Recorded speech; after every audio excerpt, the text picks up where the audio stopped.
started tonight. Being our second Wednesday night of our finance committee meetings, Wednesday, May 10th.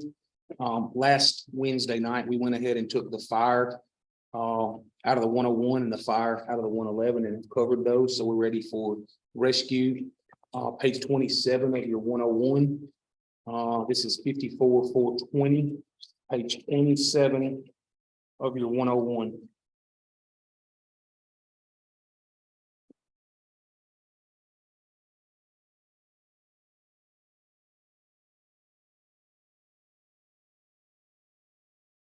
It's Harris, correct, Mr. Harris? 54,420. Our volunteer rescue squad proposed budget.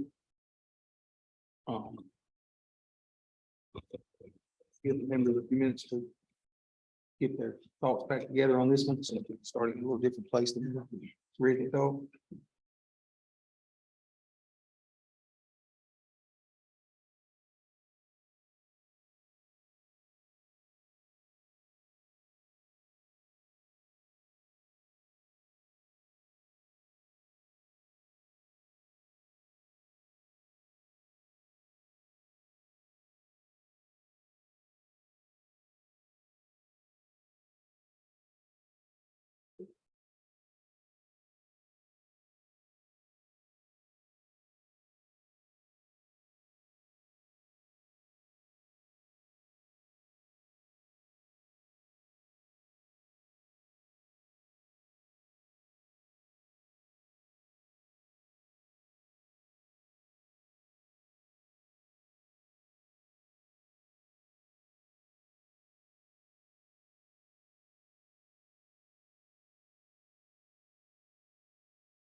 All right, as we start looking at line items here. Mr.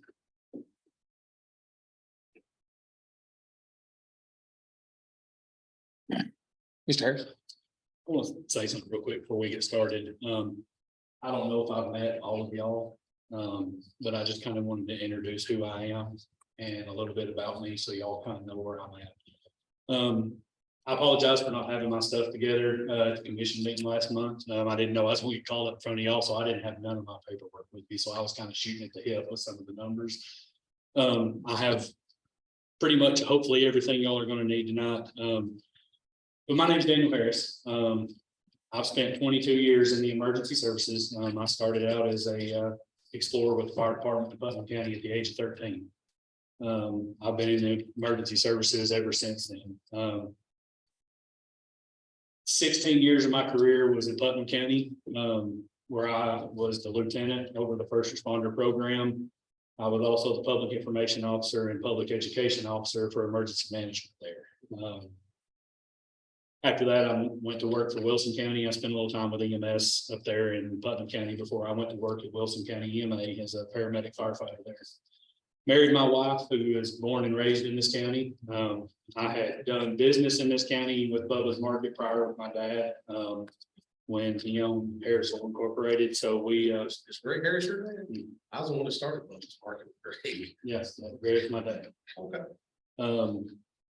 So spent some time up here, but from that standpoint, I'm an instructor in EVOC and NEPSIC extrications. I teach swiftwater rescue for the state of Tennessee. I'm also a fire commission certified fire instructor as well as a fire officer. The purpose for me being on being in the rescue squad here and me being appointed to where I was appointed to as chief of that department is, I want to make a difference in the community. I've spent my life doing that. When I was brought in to see where we stood in the department, where we were at as a department. Find the discrepancies we had, find the positive things we had, and figure out a way to move forward for us to get our department back where it needs to be to provide the best possible scenario for the citizens of this county in case they need emergency help. I try to keep these guys trained up so that they're ready to go at a moment's notice. But my job is also to work with y'all and try to get things for our department and do it in the best way for the county. And one of the things you'll learn about me is I'm honest. I'll tell you what you want to hear, whether you want to hear it or not. If it makes you mad, I'm sorry, but I'm going to be honest. I don't beat around the bush on things, and I feel like that's something for me. But just wanted to introduce who I am, a little bit about me and where I came from, and so y'all know kind of a little bit about what I'm doing here and why I'm here. I'm here for the betterment of the department. Appreciate that. All right, as we're looking here in this, at the budget we've got proposed in front of us. Your 316, if we look at 54, 101, 54, 420, 316 per diems. It's got a $10,000 increase in it, whereas over the last 2 years, it's spent less than $10,000 total. And the reason there is, When I took over the department, we had about 7 to 8 members, 3 or 4 of those being ones that responded pretty regularly. I now have a maxed out roster at 20 and have pretty frequent response from, I would say, 3/4 of those. So I'm expecting the expenditure for that to go up, as well as our call volume is increasing as well. So I'm expecting that to be right around where we're going to be at this year. even if it doubled, you'd still meet your 15,000 instead of the 25. With the 20 member, we're technically have 21. I was unaware that we were stopped at 20. So we have actually 21 members. And I know some of the big thing for that is we don't know what calls we're going to run this year. We don't know whether we're going to run 200 calls or whether we're going to run 500 calls. You take the money, if you take 3/4 of our department and you run 500 calls and you pay them $30 a call, you're looking at a high dollar there. We wanted to make sure that we had enough there because they're also getting some training points in there for the trainings they go to, as well as meeting attendances. So looking at that and talking with a couple people, we felt like that would be a number that would cover just in case. And if we don't use some of that, then we've got it to where we can move that to equipment if needed. But we think we're anticipating being, if the call volume continues like it is, we're anticipating being somewhere right around the 20,000 mark in that area. But we figured that we would go that route just to make sure we've got enough to pay these people. It varies. I mean, we can have, in the last week, we've had 22, I believe, first responder calls and rescue calls. When you say first responder and rescue, what all is rescue going out on right now? Has that changed? Rescue is rescue response to MVAs. They're responding to manpower calls. And of course, the majority of our call volume is medical calls. We have personnel that responds to those. So how many of these members are also on the volunteer fire department? To be honest with you, I don't have that number. I would say probably 3/4 of them anyway. I know there's been a few that's no longer with the department here as of recently, that I was told. So I'm going to say probably half, maybe.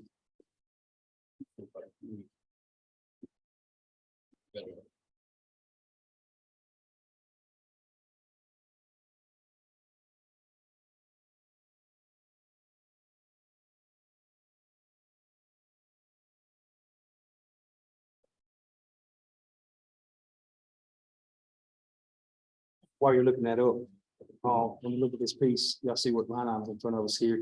I myself see that cutting back to the 15,000 that's been the last 2 years, taking 10,000 out of that spot. Slashing that one back to $15,000 for per diem. You on 316? Yes, sir. It hasn't spent that amount. We budgeted the last year. Spent 5,000 a year prior, looking at projected of 7,500 this time, I mean, if you got in a certain case, you could always do an amendment. if it has been. The question about the calls, is the rescue squad, are they going to every dispatched call or just calls for the rescue squad being dispatched? They're responding to every call. So if it comes out as a medical call, our medical personnel is responding to that call. And if it comes out as a rescue all call, then everybody on the department goes. So all 20 members go at the same time? If they're all available, they can all go at the same time. But we're not choosing how many guys need to go. It sounds like we're getting a lot more folks there than we need to have there at some point in time. In that scenario, I would rather have more on scene than not enough. And when it comes to the response, depending on the type scenario that you're in, those 20 people, and I will say this, I've not seen 20 people respond to a call at one time. Most of the time you're looking at anywhere from, well, prime example, I mean, we had a call the other night, there was 8 of us at the rescue building when that call came in, and all 8 went, and then there was 3 more that responded from their residents. So you had 11 people. So at one time, you're not looking at 20 people going on that call, but if, depending on the type of call, if we have a swift water rescue or a rope rescue, trench, structural collapse, anything of that nature, you're gonna need 20 plus. And I'm saying that from experience. I come from a roster where there was 78 people, and You mentioned Putnam County though, correct? yes. So I know we're different here, but the people that goes on these calls are vitally important.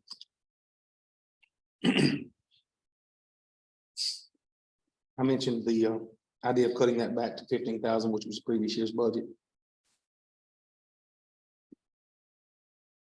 Where's the body set with that?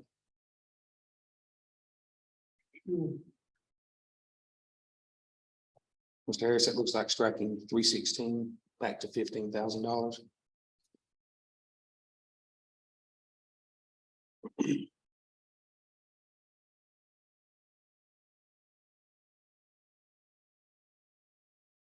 And we continue down. What kind of repairs are we looking at? I'm looking at 335. It's got repairs to the office and the bathroom. So, I'm sorry.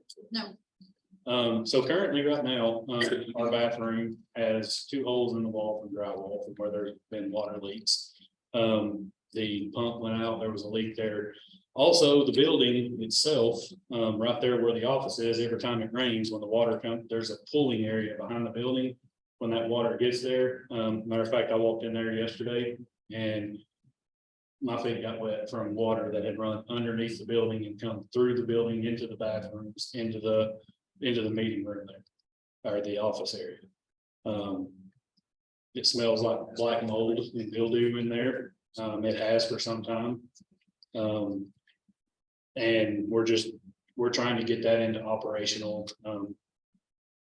where you can walk in there and actually stand and use that. so with the repairs of this, is it looking at possibly doing a trench or a French drain or trying to get the runoff away from the building? I'm gonna talk Included? with county, the building department, see what we can get worked out with that. From that standpoint, the office itself, the ceiling fans and all that, they make noise. They've been in there for quite some time. Honestly, one of them concerns me that it's gonna catch fire when it's running. There's not enough sufficient lighting in there for us to see. I'm having to use my phone, and I actually bought a lamp from Amazon to plug up in the office just so I can see to do work in there, because the lighting in there is not where it needs to be. But there's Pipe, there's probably gonna be some plumbing that needs to be done, there's gonna be drywall that needs to be fixed. I don't know how much it's gonna cost, depending on if somebody comes in there and looks to see how much black mold's in there and what that's gonna entail.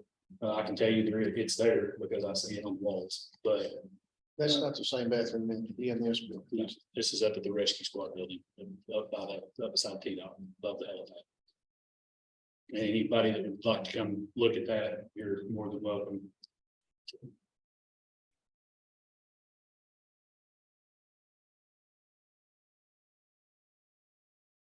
You said, what, did you have a suggestion there? I mean, if there's drains, I don't, you know. Depending on, I mean, I would have to physically see it to really go from. What I heard is it's an estimate. We don't really have an idea what it's gonna cost. Not till somebody gets in there and Which that's another line item that you can always make an amendment if need be.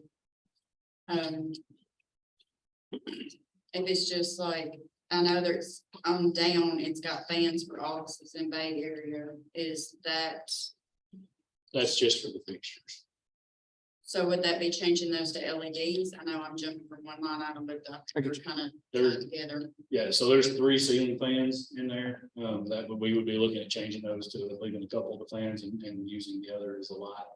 A central light to make it brighter in there so we can see. When it comes to that office, it's.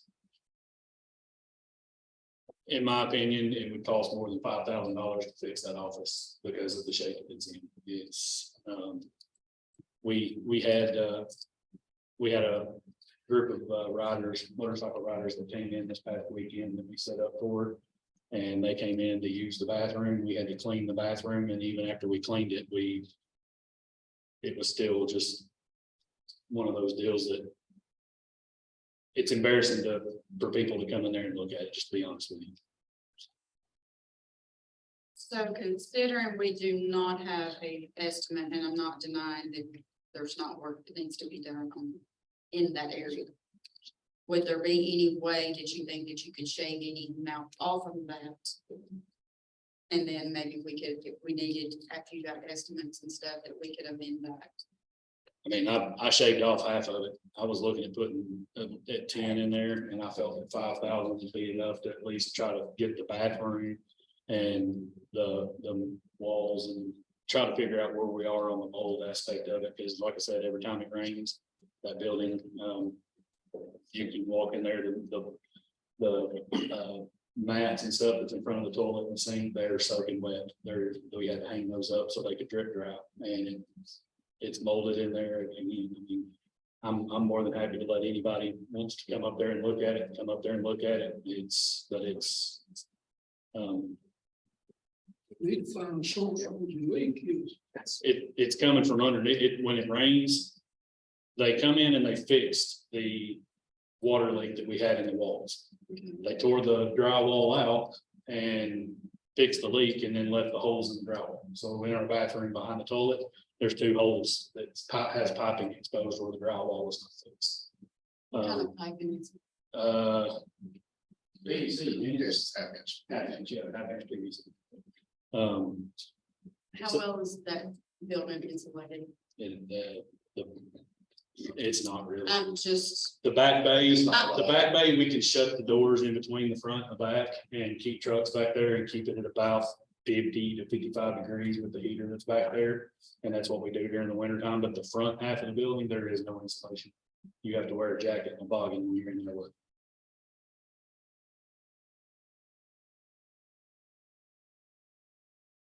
What's that, what, line item 335? Any suggestion? Mr. Chairman, Yes, sir. if you don't fix the drainage problem, you're still, it doesn't matter what you say. exactly, and That's correct. if it's not, You don't want to put brand new stuff in there for the next time it rains, a couple of inches in an hour, all that's garbage. You say the water's running under the building? You still got to find the source of where it's gonna be.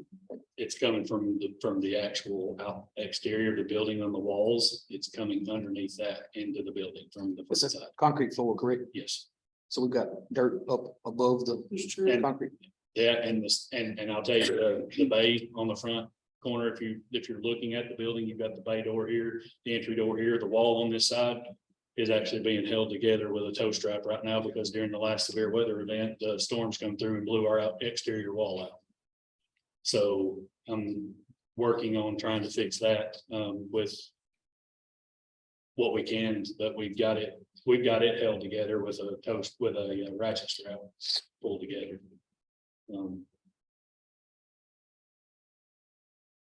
I would feel better about this building repair amount going toward the drainage issue.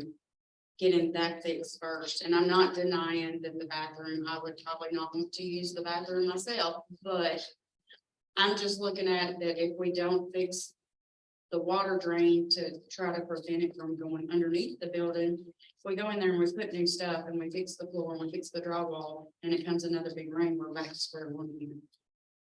Mr. Chairman, Yes, sir. Mr. Beatty, I feel like Cliff and Ben could probably come up there and take care of the drainage part, and we'll just have to pay for the materials, so that would be a cost reduction there. Problem is, it runs off that hill next door to PDOT and collects down in that bottom area, so it's gonna take something, maybe even some pump of some type to for heavy rainfall, to get the water out. sounds like we got a wall that's also missing, exterior wall. Did I hear that Yeah. correctly? That It's a is- pole barn. That's what I I mean, it's not, there's no like footer on the bottom that connects to the wall to the concrete, it's just cheap built. So, I mean, it still needs to be fixed somehow. Absolutely. And that's with the repairs to the office and bathroom, that's. We were just gonna take our own. Basically take the money out of our own pockets and fix that wall ourselves. To get us by until next budget year, because it's an easy fix that we can do ourselves, and I'm willing, and I'm okay taking that out of my pocket to fix it. That does bother me a bit, but, that's. I felt like the priority for that part of it was with the potential hazards in that bathroom with the black mold and all that issues, and that was one of the things that, as well as the water issues coming up. I felt like those were more important than trying to get the other part fixed, because we can fix that ourselves, but, I think 5,000 is a fair figure, basically, let's try to do this after, and we would get the other problems fixed first. We need them. That's- Depending on the extent of it, I mean. We can keep our fingers crossed. I myself would rather have a quote telling me what it's gonna cost us before I put any dollars there, just to be honest with you. I'd rather go back to the 1,000 personally, and we have a quote and bring that to committee to look at that piece, EMS committee or whatever in the future, myself, where we actually have dollars in front of us that tell us what this is gonna cost us. you gotta fix. So that we can- the first one. We can truly look and see what we're putting dollars into. Is it worth putting dollars into a building that's already having those issues as you're speaking of? Maybe a very thing for us to look at this point. Sounds like there's quite a bit of damage. Mhm. Sometimes you can pay a lot for a Band-Aid. I'll take whatever the committee's recommendation is there, though. How soon can you, I mean, can you get us a quote? If, to fix these items that we're discussing? I can. If you were to do that, then I'm in agreement, Mr. Gully. I would rather it go back to 1,000 and then us, once you get the quote, that way we know, are we looking at $5,000 or are we looking at $10,000? To see where we needed to get the things fixed to where they need to be. It is, I'm not denying that they don't need to be fixed. it is going to come back to a budget. Mhm. It's I already. mean, the biggest thing with this is, you know, I felt like 5,000 was a fair number to get us started, and if we needed to add to that later, we could. You know, like I told you, I'm straightforward. It's embarrassing to see what the bathroom looks like. If we had somebody from the street to come in and say, hey, y'all get this while we're there at the building, says, hey, can we use the bathroom? I'm gonna be like, no, I'd rather you not. I'd rather you go across the street to the gas station. That's the kind of shape it's in. I wouldn't let my wife to use the bathroom in there.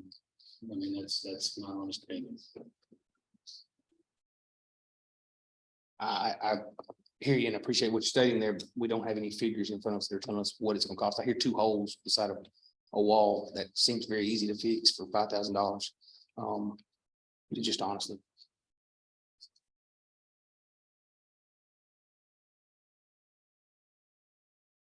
Can we take that to 1,000? You bring us a, Whatever y'all would like to do. it's taking line item 335 to $1,000. With the expectation that we're gonna have some quotes brought to us to understand what it's gonna take to fix the water issues first, prior to fixing the bathroom. No need to repair drywall that's getting wet, that's gonna get wet again. As you continue down, any other line items you wish to discuss?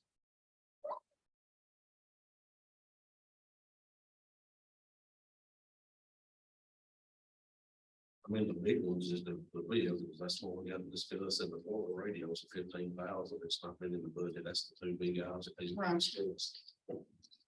So if we move down to 708, which is your portable radios, I heard you say a minute ago, 3/4 of the guys were on fire. I assume most of those already have portable radios. We've purchased quite a few portable radios through fire.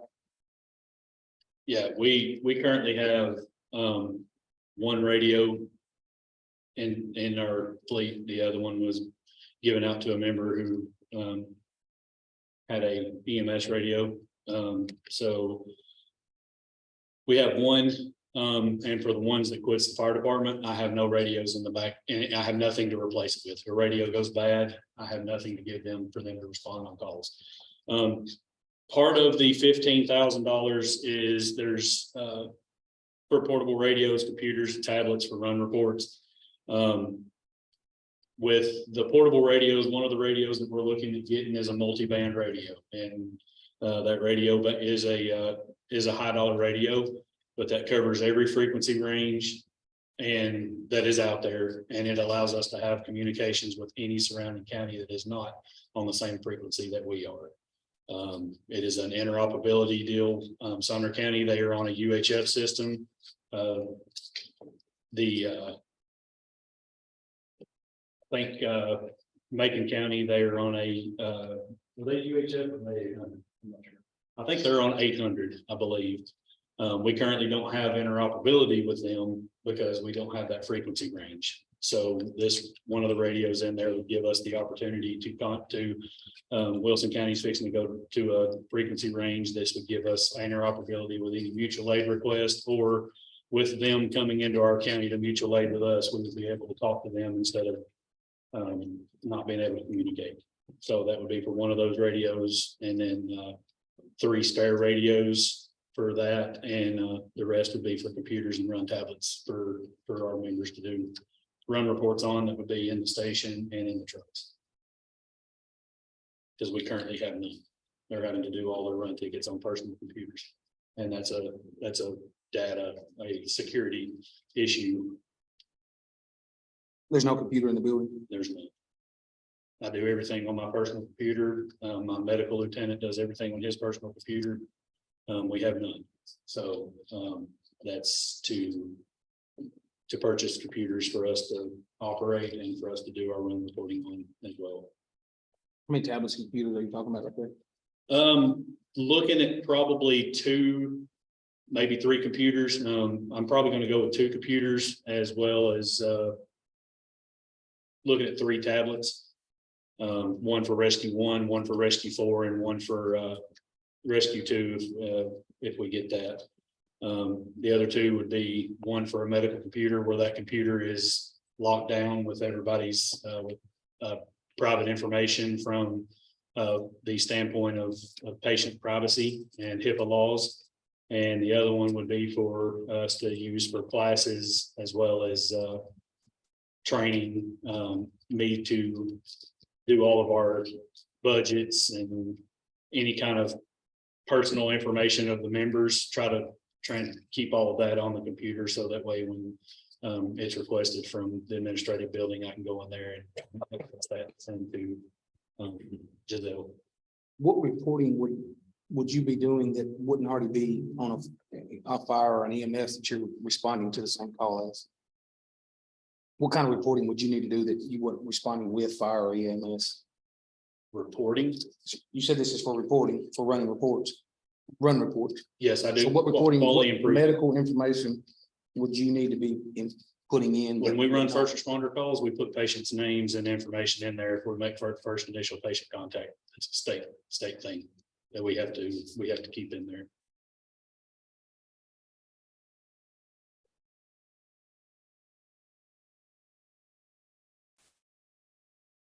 We also do, I do the quality improvement and assurance for the medical side right now, me and my medical lieutenant. Where we get in there and we look at all the runs that has been run, we make sure all the information has been put in there accurately, make sure there's no discrepancies. So that way, if anything comes about that they need to pull those reports for whatever reasons, that they are assured that they are done correctly. And that's something that Mr. Chairman, Yes, sir. This is Mr. Bailey. also how we track people for the payments. So when they are listed in the run ticket, when they get their per diem in October or November, when it gets calculated, that's how we calculate it. Everybody that's on that call for rescue will be listed in that run ticket, and then that's how we calculate how much you're paid at the end of the year. So who all would be putting those in? the members that runs the calls. They have their own name, they have their own login, and they have certain criteria that they're allowed to work on and certain criteria that they're not. They have to be certified in certain levels before they can access certain parts of the program.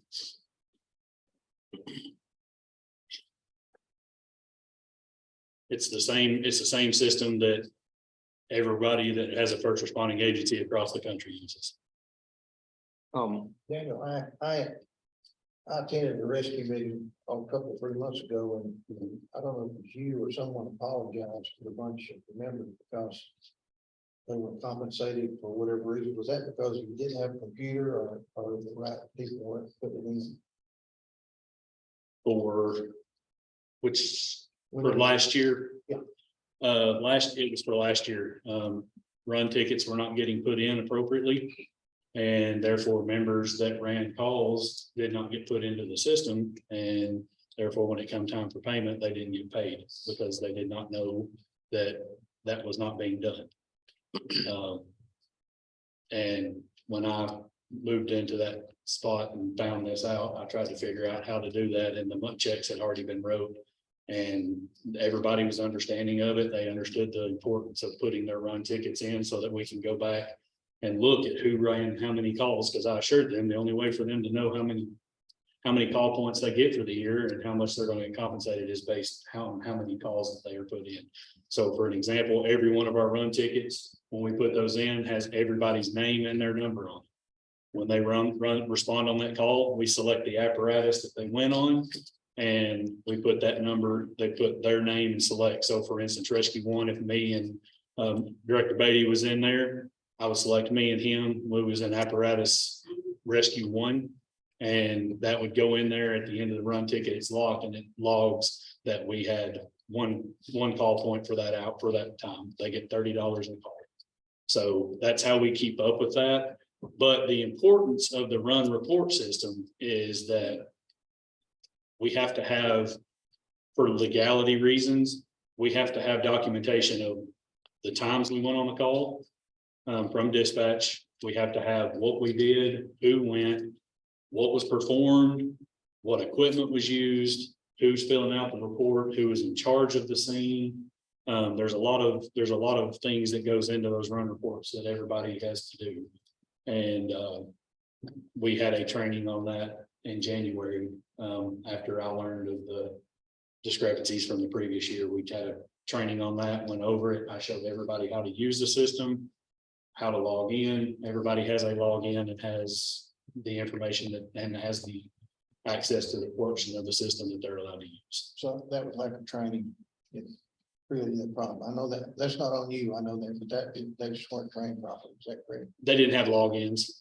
I can't attest to, I can't attest to anything with that.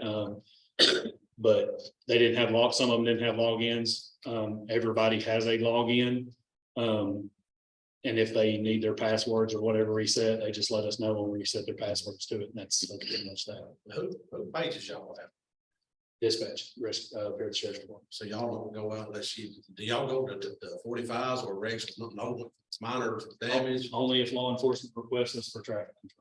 And they do that. They'll request us for traffic control. So y'all don't go out unless you dispatch. Unless they are This is toned out. 6, a bad reg or. The only time that I have, that we have done any of that is if there's a call that's paged out that we should have been sent on, that we were not sent on, I will get on the radio and tell dispatch to turn us out. But that, hopefully that problem, we've mitigated that I problem. mean, I just seeing 20 going to a minor deal is too many. I mean, that's got to be some kind of deal that needs to be dealt with. 20 people going to one deal that's not needed is. I mean, you can understand if it's a fatal, I mean, something major, but something minor, we don't need 20 people going out to. The problem with that is you don't know how minor it is until you get there. Our job But is, you can, our you can job, have 10 on call to this day. If you get out there that 10, you can, if you need help, you can call the other 10 in or something. I mean, 20 going to a call every time it's too many. And I've been through traffic deals where it was so many of y'all people in the way, you can't even get through because there's so many there at the call. I mean, I've been a police officer years ago. I mean, I know what. it's. I don't know what, I don't know what to say to that. I'm, to be honest with you, that it just kind of throws me for a loop that's even the discussion. But, Let me ask this question in that same conversation. When you're going out, how are we seeing the difference between, do you respond to some of the same things that are fire? Does rescue respond to the same calls as fire? only if they request the gator that we have that has the fire pump on it.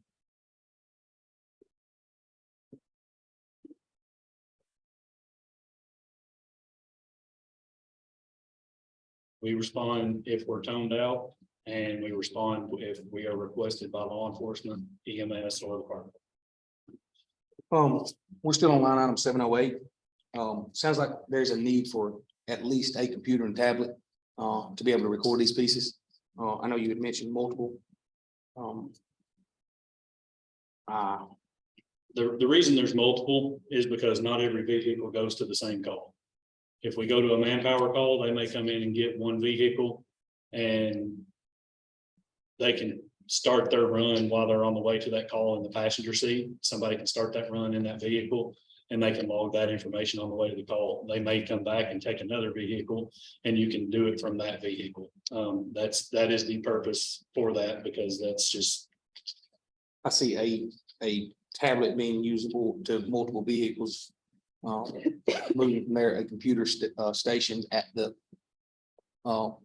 building there as a very usable means. You can come back in, somebody like yourself puts in, here's those that need to be put in. You can email, they can email them to you, they can send them to you another way. Hey, I was on this call, here we go. I don't see why it's important that it's saying that I'm here right now on that piece, other than you've because it been comes radio, down to times. but you got a radio too, is correct? Yeah. Yeah, you can radio and say, I'm here on this call. And Would, do you have a projected cost of the computer, one computer? I'm probably looking somewhere, and I've been looking at them over the last couple of days. Been looking anywhere from $600 to $1,000. And your tablet? About $1,600. Those are for the iPad Pros. 1600. And they're gonna be, they would be mounted in the vehicle. See $2,600 there in buying a computer for the station, a iPad Pro that moves. What's that radio cost? Which one? You stated you needed a radio that would let you work multiple bands. Get you the word on that.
Long nights. Last, going from memory, I'll have to get him to send me another quote, but the last quote that he sent me, I sent to, I believe I sent it. Did I send it to you? I can't remember if I did or not. That's what I was looking for. But it was right around $5,200. Now, is this for the multi-radio or? Multi-band radio, the actual radios that we carry, this one right here is just one frequency. They're about $1,500, I believe is what it was last time, 1506. They have actually went up, they went up in price since we previously worked on. Then 15 to 75. So one more time, They cut to 15 to 70. that would cut that $7,500. That would let you buy that multi-band radio, a computer for the station, and an iPad that can be moved between vehicles as needed, or moved out to the scene as needed. Okay. So are we not gonna allow for the purchase of more of these for backups? Because I have one. You've got one backup, And I'm, and 3/4 of your members are fire, and they're on the same radio frequency. they're, I don't know, I would have to see who's got fire radios and who has ours. Yeah, I think that's where we're at, correct? Line item. Communication equipment, 708 to $7,500. For the purchase of the computer, the iPad Pro, and the multi-band radio that you said would help you to be able to communicate with multiple departments. At $5,600.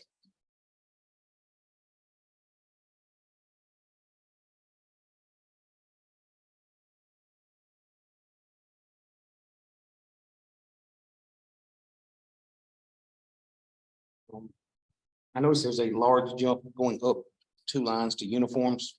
I notice there's a large jump on uniforms, where we've spent $600, $500. Of a $2,500 budget. Is there a reason we've jumped that to? There is, we're purchasing everybody a Class B uniform shirt like I'm wearing, a pair of pants. Of course, this is not my trouser stuff. I just came from work, so I apologize for that. Be a BDU shirt like this, a pair of pants. Also getting them job shirts for the winter time so that they can stay warm when they're out running calls. So your job shirt, you're looking at $88 a piece. Hopefully we can get a discount on that.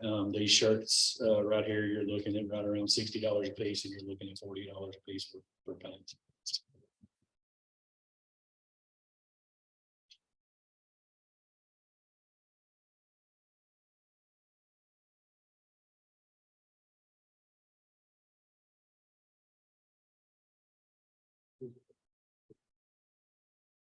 think that's 21.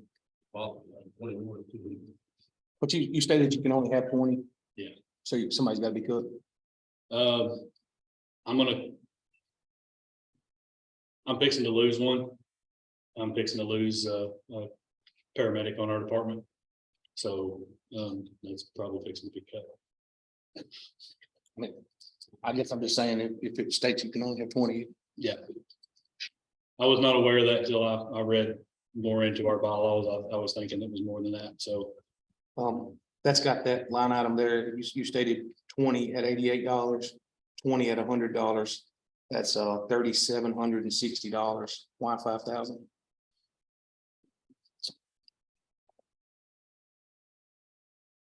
For repairs, I mean. If you tear a shirt, I'm gonna have to replace it. To be honest, if there's enough money in that left. I was planning on buying everybody a badge for them to wear, so that when they're out in the public. They look professional, and we're not wearing jeans and t-shirts, we look professional in front of everybody. And those badges that I've been looking at, they're about $120 a piece. Mr. Chairman, Yes, sir. this is a volunteer department, really. Yes, sir. I don't disagree with having a shirt or whatever to have camaraderie or whatever, morale for the volunteers, the people that don't give their time to provide this service. But quite frankly, if they're a volunteer, chances are they ain't wearing the shirt to the call. They're not gonna go home and pick your shirt up, put it on to wear it to the call. Again, I don't see any problem with having something that's uniform for the department. The guys are the ones that decided they wanted to do this because they wanted to take pride in the rescue squad and look professional and represent our county. They're the ones that want this, and as the leader of that department, I want to give them what they asked for to make them look good in public, because I know in my career, looking professional in the public's eye goes a long way. And True, and I completely agree to look professional, especially if you are representing that particular department. I mean, guys, I don't know about, buying them badges and everything like that. I mean, something that says Travis County, Rescue Squad, I'm all for it, but I think we're getting a little excessive. Thanks. Point well taken. Mr. Dennis, do you have a suggestion for that line item?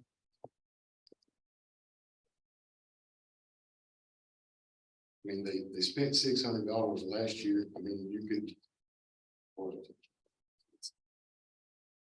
Multiply that, 4 and still only be at 2,400.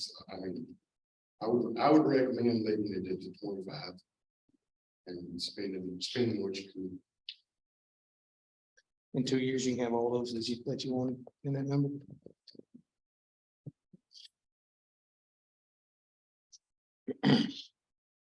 That is line item 451 at $2,500. I think we're now at the next largest one, which is 718 motor vehicles. Do you have a price quote on that Rescue 3 2,500 truck? so, but before we get started in all of this, because I know this is going to be a big discussion, and I want to make sure that y'all are well informed on what's going on. I spent a lot of time on the phone with Danielle Rodriguez. She is the fleet sales manager at Wilson County Chevrolet, where we are looking to get these vehicles. I talked to her today for quite a bit of time about our situation.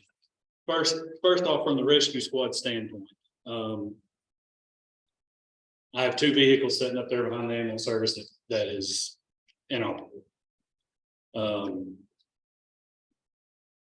I currently have an extrication truck that is in Lafayette getting fixed because it's broke down again. I have every one of my extrication tools that's on that truck in the back of a 2,500 pickup truck, and that's the only vehicle I have in my fleet right now. I have 2 seats in it. I got it. That's all I got. An example of the reason that I'm going in for asking for these vehicles is a few nights ago, we had an MVA on 231 South. We had the extrication truck and we had our 2,500 pickup truck. We have equipment in the back seat of that for special operations, rope and things of that nature. There's 3 seats in that vehicle. There's 2 seats in Rescue 1 to safely ride that vehicle with seatbelts. I had 8 people at the rescue squad. We had an MVA that was paged out as 3 vehicles. I had 5 people that could ride in 2 trucks. Everybody else had to take their own personal vehicle to the scene. When we got to the scene, we had more people on scene, vehicle wise, that causes clutter on the accident scene. By not having the extra vehicles in the fleet, that could have been avoided if we would have had those. So with that being said, I put in for a Tahoe. The reason for the Tahoe is for the medical response side as well as the command side of it. That vehicle can carry 5 people safely. When we initially put in for it, there was none available. Talked to Danielle Rodriguez. She did not have any at that time. So at this point, about 2 weeks ago, Mr. Mayor, is that correct? About 2 weeks ago, I got an email from her saying that they had a Tahoe that had become available. The only Tahoe that they had that would be available for the next 2 years. And the price on that vehicle was $39,723.87. That is on state government pricing. After talking with her today, in 2023, Chevrolet GM was give out 22,000 Tahoes nationwide to be given out for purchase for emergency service, law enforcement, fire departments, EMS, rescue, things of that nature. The 2024 is 11,000. They have cut their demand nationwide in half. They have 20 to 30 Tahoes that they could potentially be getting, and all of those are going to be dedicated to law enforcement. So the Tahoe that we have here, and I will pass this out for y'all to look at.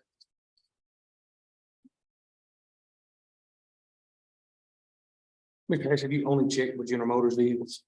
That's all we're speaking of right now. We're not, I know Ford's on the state bid as well. Everything else you can't even get. GM's the only one. GM's the only one that has vehicles in stock. The Dodge Durango, we looked at that. Look at the Dodge 2500. You're looking at 2024 to 2025 on those. Ford, same thing with them. Everybody's sold out of what they've got. And if you're on the waiting list, they call you if somebody rejects one and says they don't need it. They'll call you when you're on the list to let you know, hey, this is available. Just to be honest, that makes me somewhat worried about why. Why has GM got them available and Ford and Dodge do not? Because the Wilson County Chevrolet orders extras, and so that they don't have this problem. Ford, there's people that's been waiting 2 to 3 years for their vehicle to come in, and they haven't got those yet. She orders extra so that she can try to have those. She did not have any when I called at the beginning. She put me on a wait list. As soon as she put me on that wait list, she called and said, do you want this vehicle? And I said, put it on hold for us until I can figure out what we're going to do here. So they are currently holding that vehicle for us, depending on what we decide to do here. If that doesn't happen, that is not a commitment to buy. That is we are holding it for Trousdale County until we can come up with what we're wanting to do with that.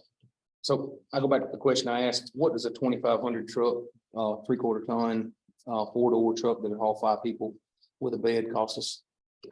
You cannot get a 2,500. That's where I'm going next. It says 2,500 truck. So with that being said, and I talked with Amy about this today. The 2,500 for that side of it, they'd have none available. They have for the 2024 2,500 and 3,500 HDs, they are getting 10. And those are all being dedicated to there, and that is just truck and chassis, and those are being dedicated to utility beds for whoever has those. For us to buy that, for us, she said that I would not be able to get that. So the 2,500's out. In return for that, I sent her the email today telling her to hold this vehicle as well as a 1,500 crew cab. It's a V8. The purpose for that is it can pull our boat, it can pull our Kubotas, it can pull those things. The only thing it cannot pull is our Swiftwater trailer, and you would need the 2,500 for that. We have a GMC 2,500 that's up there right now. The big thing with this is I'm down 2 vehicles in the fleet up here, and I need 2 vehicles to replace. This is a one-time purchase it's going to last for 15 years. I mean, these vehicles, they're not used a lot, but by buying these, this is a 15-year purchase that we're going to have these vehicles.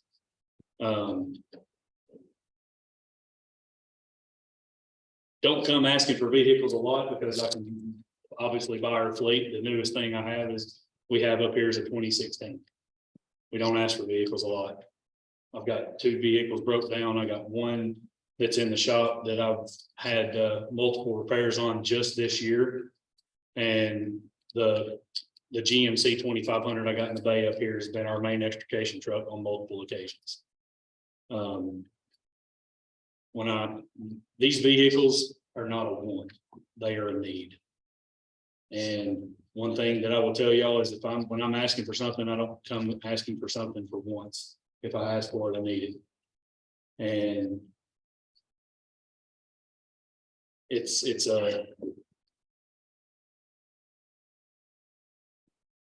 I understand it's a large purchase. But it's a purchase that needs to happen. And the thing with this is this Tahoe that is it will be delivered on May the 15th, 16th, 17th, somewhere in that time frame. The biggest thing with this is if you don't purchase these vehicles now, it's gonna cost you money in the future. And the reason for that being is with Miss Rodriguez, she says that she is expecting the Tahoes in the future to go up to $46,000 to $47,000. She's expecting the 1,500s and 1,500 trucks to go up to $45,000 to $46,000. Currently on the government fleet, you've got a Tahoe that's $39,700 and it's a 4-wheel drive. And then you've got the 1,500 pickup, which is at $35,814. And by purchasing those 2 vehicles, you're getting that on the 2022 government fleet price. And that is going to save the county, depending on what those prices are when they come out. GM has not released the new 2024 pricing yet. But she has been told that to anticipate those being the price range, and she's throwing out that number because that's the best she can give me right now. She said, but if you pass on these vehicles, you're passing on getting these vehicles on the 2022 year pricing. Those two vehicles you just talked about is roughly $7,500. 75,000. 75,000. 75,000. Why are you asking for 108? Because emergency equipment goes into that as well, and vehicle strapping. You don't have that? Look, hold on, because you've got another 32,000 down here under other equipment that says vehicle striping, PPE, extrication equipment and computer mounts. The vehicle strapping is going to be included in the vehicle side of it. I spoke with Amy about that today. We just need to remove that. It's going to be removed from that line to the other. All the 32 is gonna be part of the 100. No, the 32 is going to be for the vehicle striping is going to be involved in that. Here is, I'm gonna do that.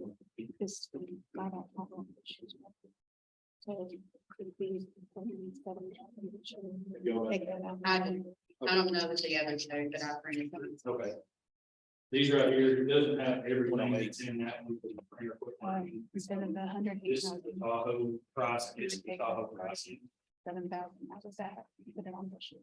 I get you. If y'all can see mine, I'll put the whole back.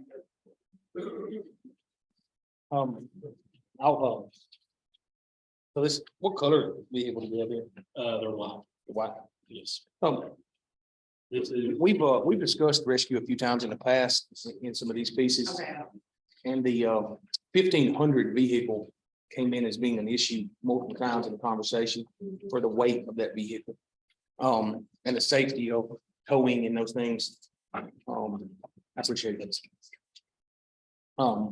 I know that number has come up quite a few times in the past. Actually, the vehicles you have there, if I'm not mistaken, were mostly passed down from either EMS or other vehicles that were passed down in that case. We actually, going back, asked Director Beatty about 4 years ago to purchase a 2,500 truck to be passed down to rescue, purchase his next one for himself as the EMS director a few years ago as well. That's been the way that's happened in the past. That didn't go that direction. We went with a 1,500. So we're here now on that piece, but it has been passed down vehicles. If I'm not mistaken, like your Rescue 2 that's down right now has 15,000 or less miles on it. Is that correct? right around there, yes. That's what I thought.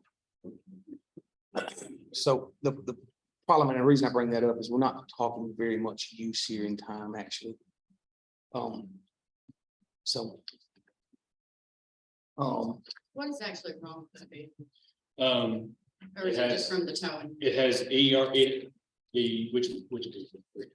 The Rescue 2 with 15,000 miles. That's down. So with it, it has the compression issues in the engine. It has the EGR issues, when it was plugged up to the computer and looked at. It threw 9 codes, and I went over that in a meeting a while back, I think the EMA. And, the people that we talked to about that vehicle said that the vehicle was gonna cost more to fix that vehicle than what the vehicle was worth. So what's that vehicle? What model is that vehicle? 2004, 2000, yeah, 2000. With 15,000 miles on it? And it's an engine issue. Engine, yeah, it's EGR. That's computer Yeah, engine issue. it's, yeah. It's a diesel engine? No. No. It's a 2,500 truck or a 3,500 truck. It is a 15.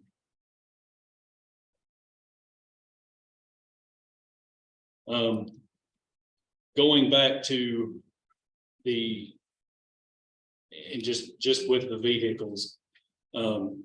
You are correct on the price point of those being 75 for those vehicles, right around 74, 75s in that range. The other part of the emergency equipment side of it is the emergency equipment side of it. And with that, I have quotes for the emergency lighting on that. Before I give those to y'all, I want to go over something real quick, and I will pass this out to you guys. This is a TCA code for the state of Tennessee on emergency vehicle lighting. It has to have 360-degree warning. It has to have a minimum of 100 watts. And this is on county-owned vehicles. I'll pass this to y'all, so y'all have this.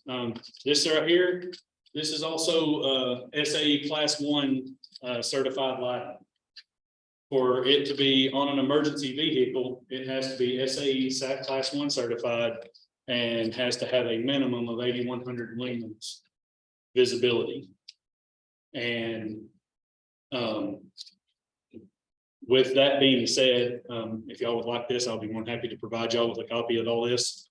We'll look at it in a few minutes. Trust your view on that is. One of the things is I used to install emergency equipment. on the side. That was part of my side job, is this is emergency lighting is my thing. Went and got pricing for, and this is just for the vehicle, the 1500 pickup truck and the Tahoe.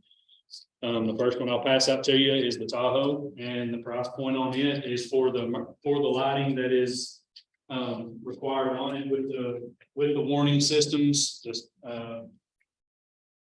for SAE Class 1 certified lighting that has to be on those. This is also going to come with a grill guard, as well as installation.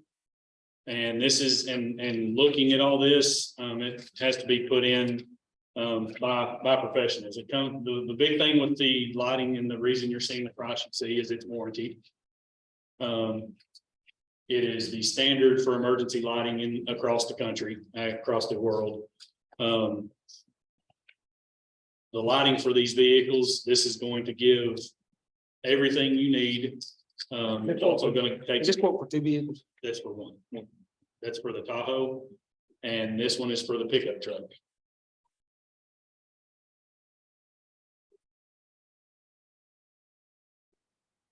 And again, installation and with this is a big thing, but with the emergency lighting, for us to be compliant, if we're involved in an accident in the county and somebody can sue the county if our vehicle lighting is not standard, it's not the SAE Class 1 certified.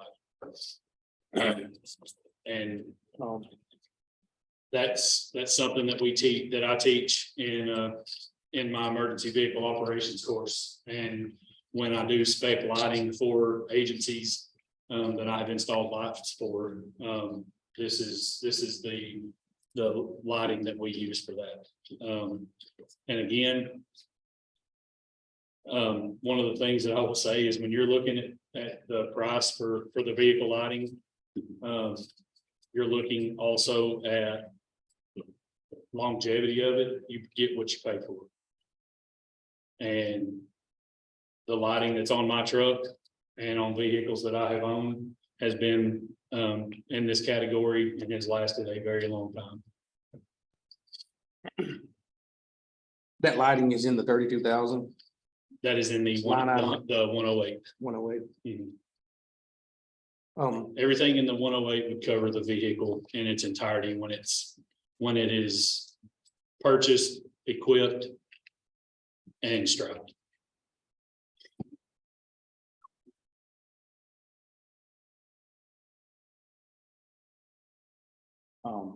I appreciate the work you've put involved here. This volunteer department is asking for a lot right now. I hear you saying that they have needs.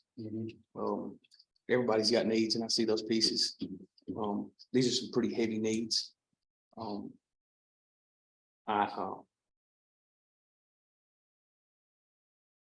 Ask the body what we're thinking. Can you get by with one vehicle this year? I can. The issue you're gonna run into is, if you don't buy both of them, you're gonna end up paying $8,000 to $9,000 more, potentially even more than that, by purchasing next year. And as it stands right now, according to GM and Dodge, that there's a potential we're not even gonna be able to get vehicles next year. If it'd be all right by the members of the body, I had a question about Mr. Thomas there. Yes, I'm curious, because I keep hearing new vehicles, but has anyone considered looking at a used vehicle option? And maybe instead of a single cab, getting a quad cab truck in the 250. This is- You've got your personnel covered. This is a quad cab. It is pretty bad. I understand, but it's a new one. Correct. Ms. Overman, being the chairman of EMS, has looked, that there are websites that are selling really low mileage used ones that already have boxes on the backs of them that would more than, we keep looking at 1500s. I know. What kind of numbers I was looking at? I like, in the past, and I say this piece, we have said a 2,500 or higher truck was much more suited, then it can do all the needs of that department. Yes, because the 1500 is not going to carry the debris plane that they have. Correct. That the debris, the snow plow and both of those vehicles are gonna be sold to help put back into the, So then what are you going to use for removing debris from the next tornado comes through? as many times as that vehicle, that thing has been hooked up and used. It's not that, it's not being, the only thing that plow is being used for is the plow of driveway. It's, Miss we come to a conclusion. Ms. Overman, have you see, do you see a price on any vehicles there that is low mileage under 50? 44,500, here's one for 70,000, they're, F-550, I don't know trucks and. I'm not looking for rescue truck. I'm looking. I understand, but you're the rescue department, Mhm. right? Correct. Don't you need a rescue truck? I mean, that's my thinking. I'm needing a pulling truck and a manpower. Do these trucks not pull? To be honest with you, I don't know. I'm not saying. I would think an F 450 or 550 would pull everything and more that you have up there. If it has towing capacity, if it has the utility, but I've not seen the vehicle, so I can't tell. And we're just saying that maybe there's some different options out there. And there could be, I mean, yeah, And if you're coming and asking for $108,000, we'd like all those options that they do. well, and the reason that I say this is at this point, we have until the end of this month with these other vehicles, and she's gonna move on. And I mean, I can't. The rescue squad hasn't asked for a new vehicle, and the vehicle that we have was handed down to us from EMS or EMA. We've not asked for new vehicles. By purchasing the new vehicles, we're looking at 15 years with these. My job is to take care of the department up here, and I understand what y'all's job is as well, because y'all have to look at the financial side of it. And I'm not saying that one vehicle, my mindset is looking on saving the county money by purchasing both of them, because you're going to end up getting the last 2 years pricing compared to what's coming. And that number that I give y'all on those is just potential number. She doesn't know where they're gonna be.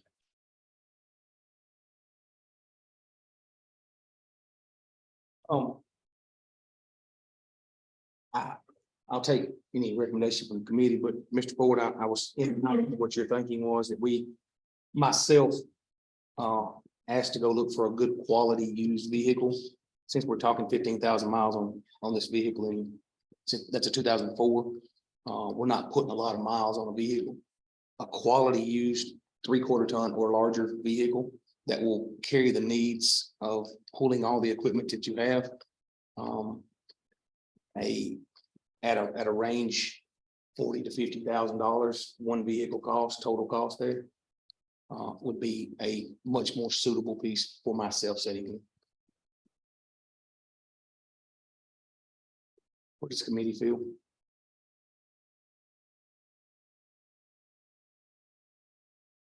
Looks like to equip a truck with lighting might be $10,000.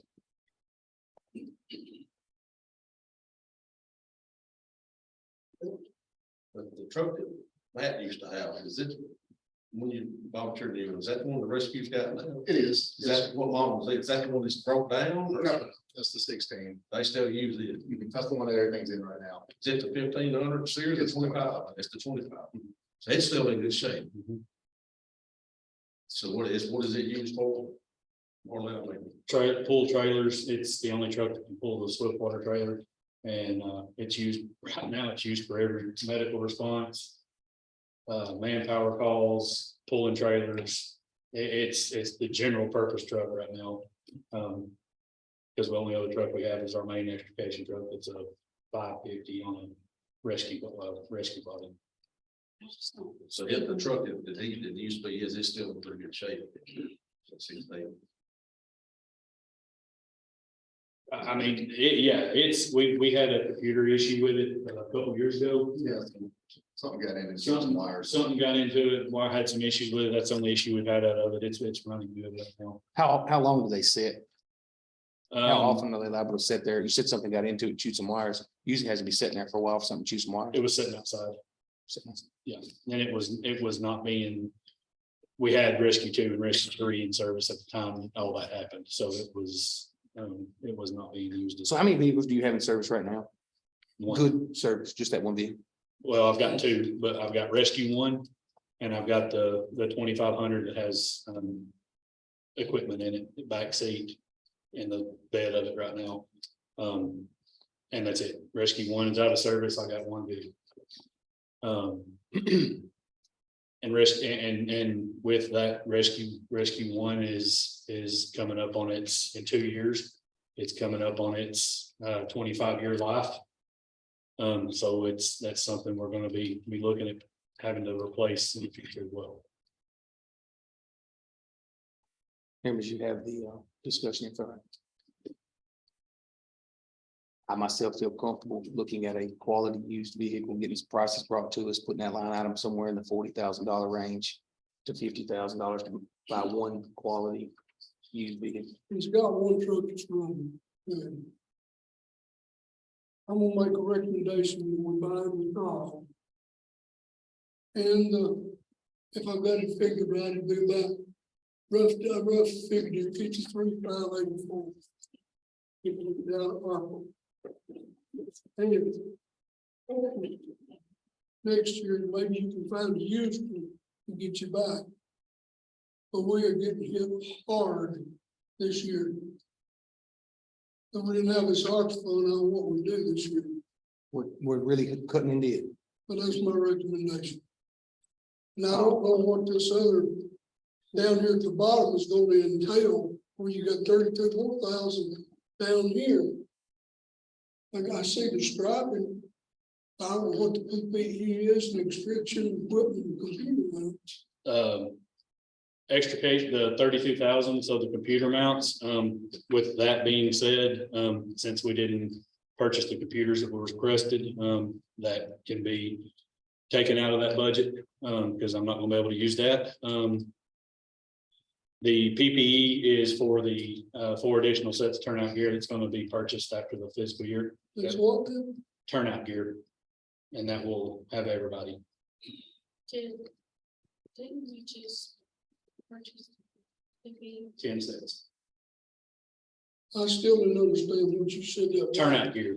Turnout gear. Yes, turnout gear. We've got 10 sets with the money that was just transferred over from EMA to Rescue that was approved.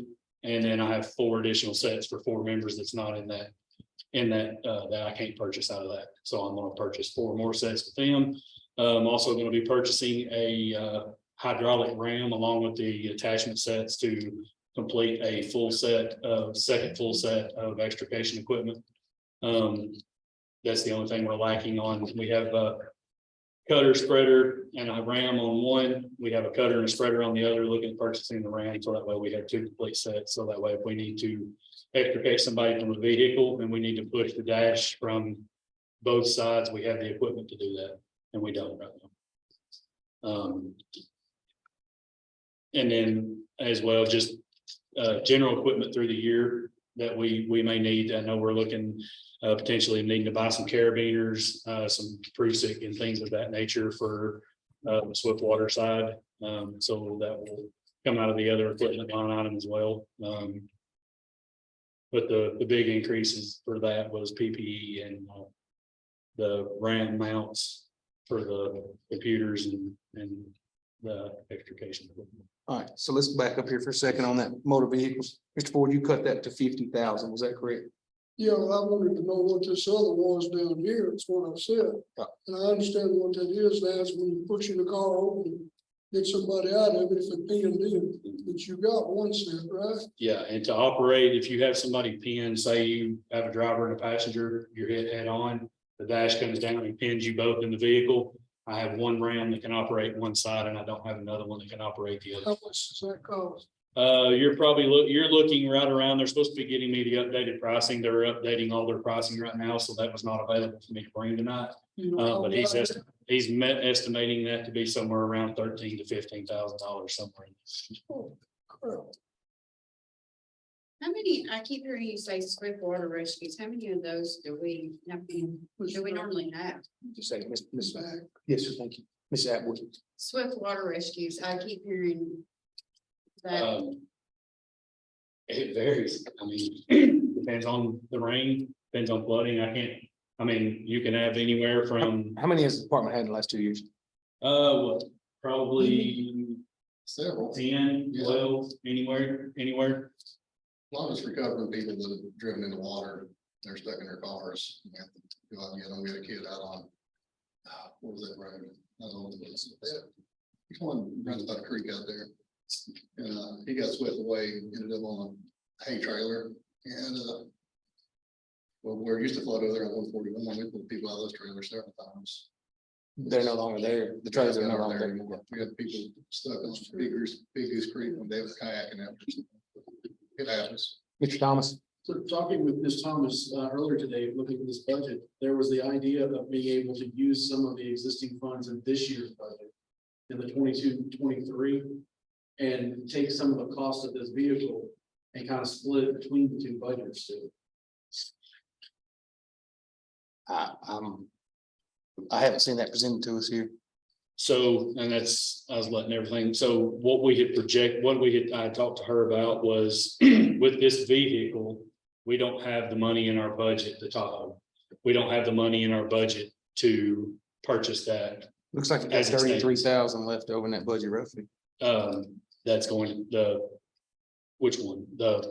Right now, it says Right now, you're that's expecting the to turn, spend, that's the turnout gear line. so you spent all that budget then. But Yes, that's actually not showing in the numbers right now.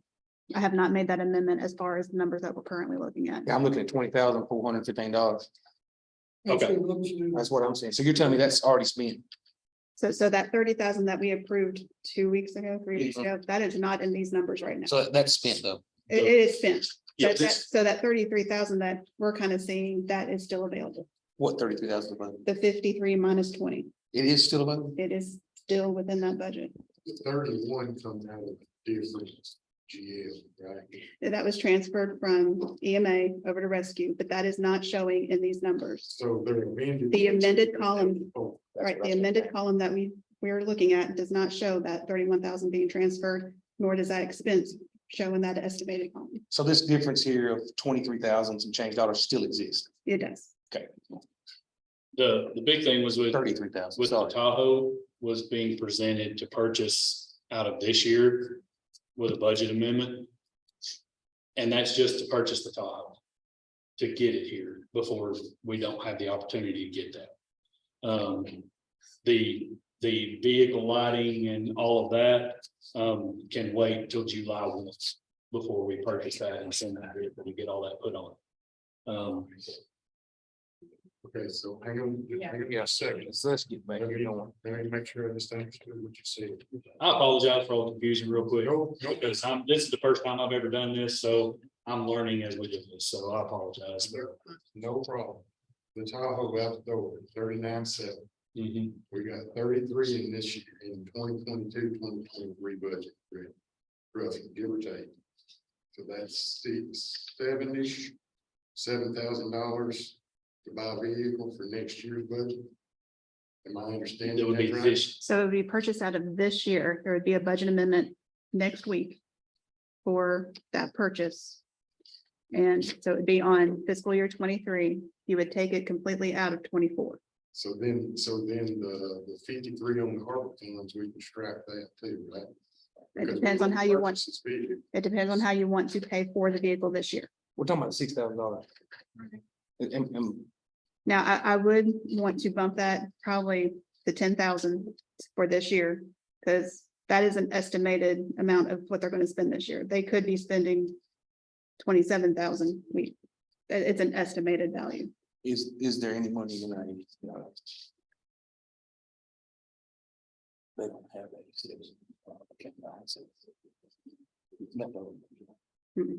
No fund balance. There's no reserves for them. No reserves.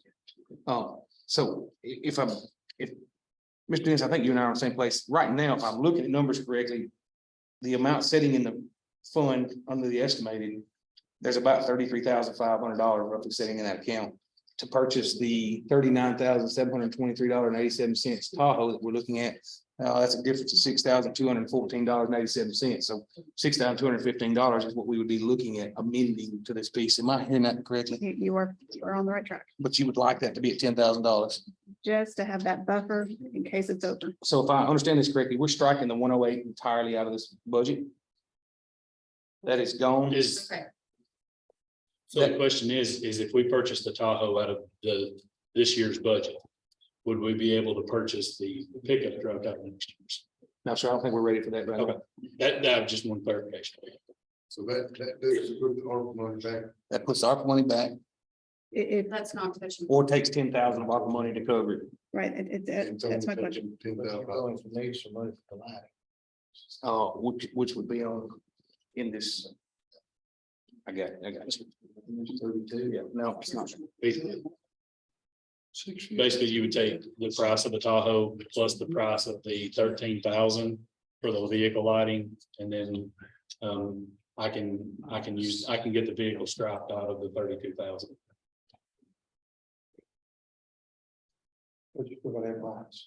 That's what we're doing. 13,000. So that's a difference of $20,100, $20,900, $20,099.68 to cover that lighting cost that we've been projecting.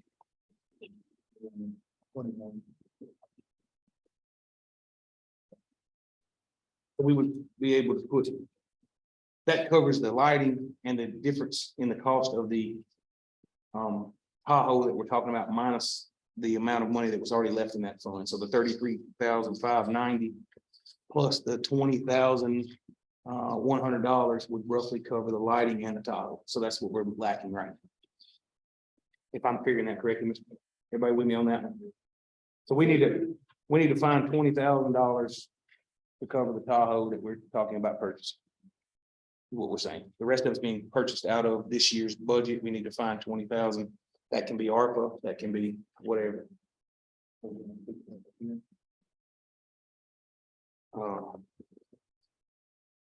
If I understand it correctly, it's got to be in this year's budget. Is that correct?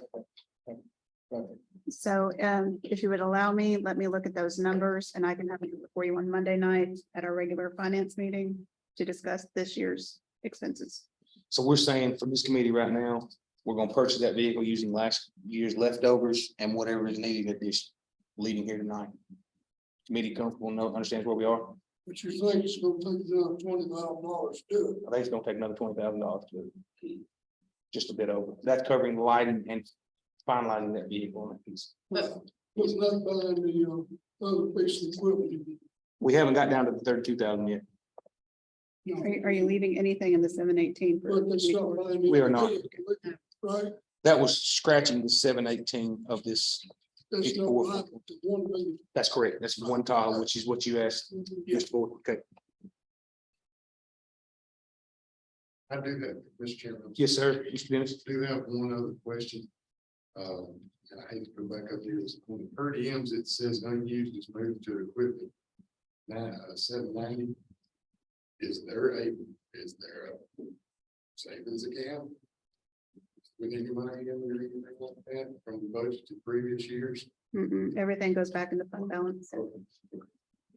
I just had asked a great question. Now, it goes back to fund balance on that piece. I was hoping the same thing you would. Is there sitting? I have one other question too. Look at me like on this gas, he's went up 125%. He had 850 down, this year's estimate 2,000. He's gonna use that much more gasoline.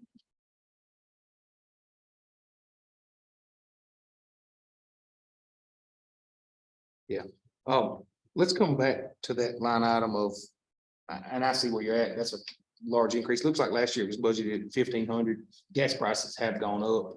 I can see that. We estimated 850, that's right. Yes, sir. I can see that being a reasonable number on this one. And I see what you were saying, but the estimation, it was 1,500. We know prices have gone up. A year ago, it was at 1,280. So I think that's a reasonable number. So we're already down. I'd like to come back to 790, 32,000. You stated we could remove some computer mounts. The extrication equipment looks like about $15,000. I'd like to myself at that point, let's cut that down to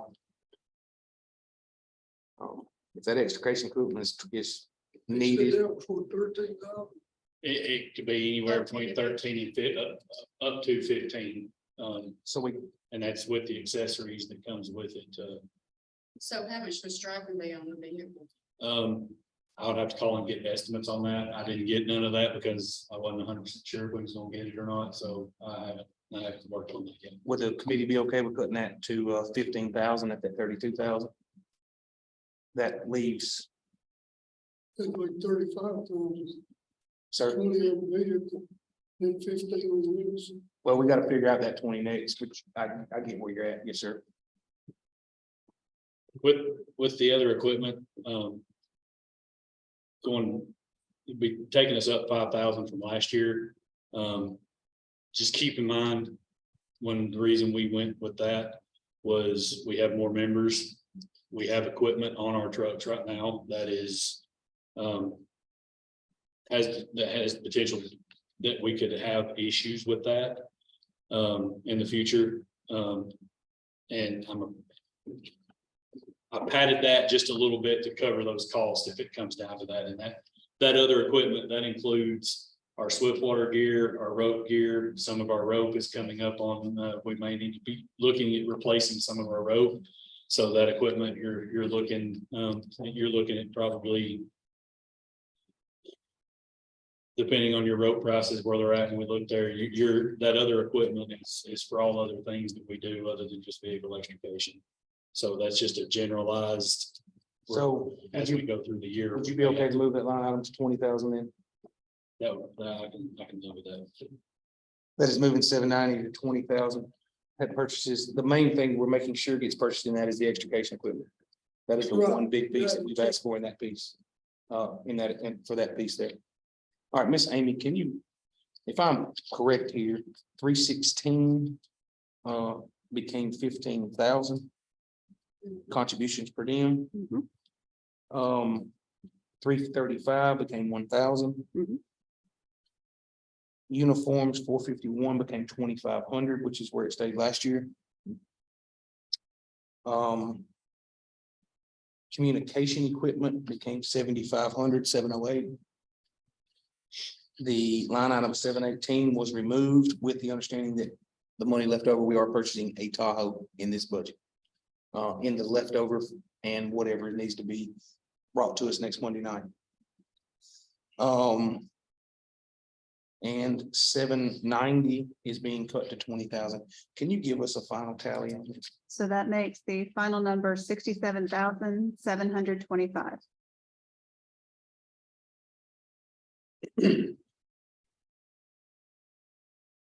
All right, I'll entertain a motion from the committee. Motion to approve with a favorable recommendation of the final cuts on this budget. That is noting that there's going to be a cost of somewhere around $20,000 added to that. Some way, which form or fashion, whether it's ARPA, whatever we choose to do to finish the purchase of that Tahoe. So there is about, We're not gonna take it out hard. we need to know what the total is and we can decide that I on. agree. Yes, sir. I think it'd be better to know what total we're talking about before we make that decision. Put a question mark on it. Yes, sir. I have a motion. Do I hear a second?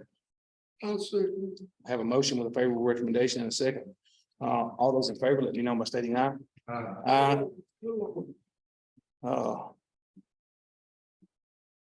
Mr. Harris, I appreciate you researching your time on this piece. Thanks, sir. All right.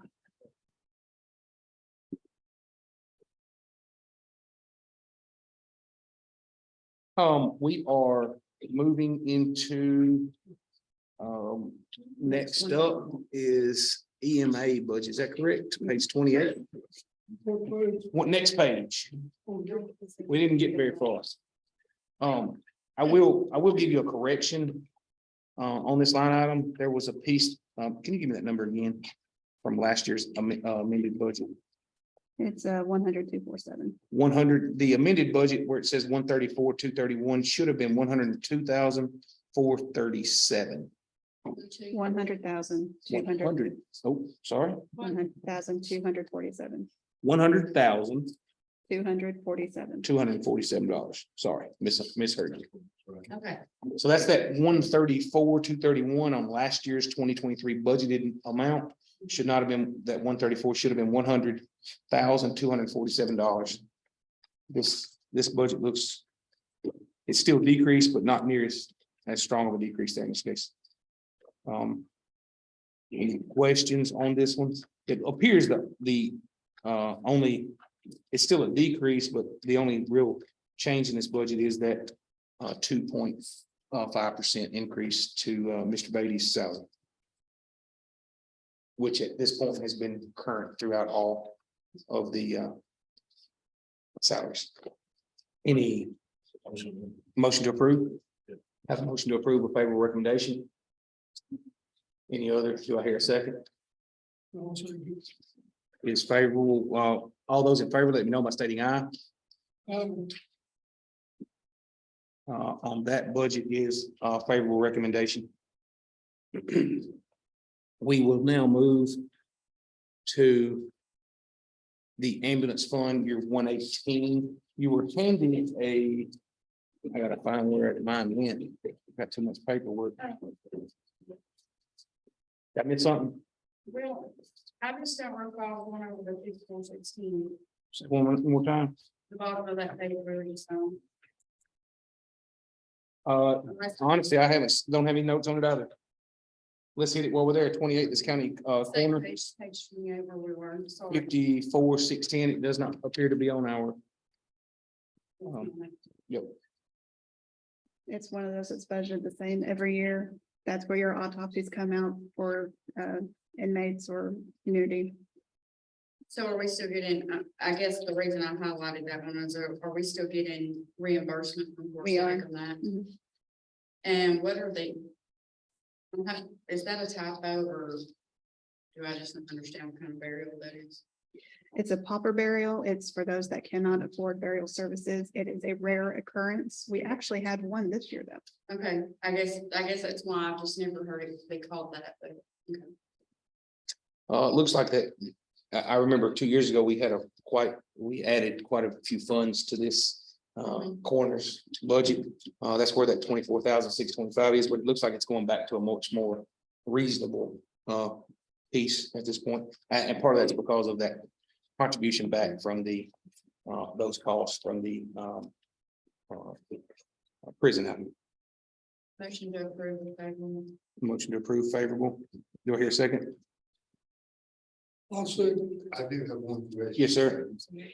Um, The fees, I understand Fort City does give some back on the autopsy fees, but is this on every autopsy that's performed by the county, or is this just prison? So the prison reimburses for their inmates. Okay, And then those that are outside the prison, which is actually a pretty rare occurrence again, we pay for.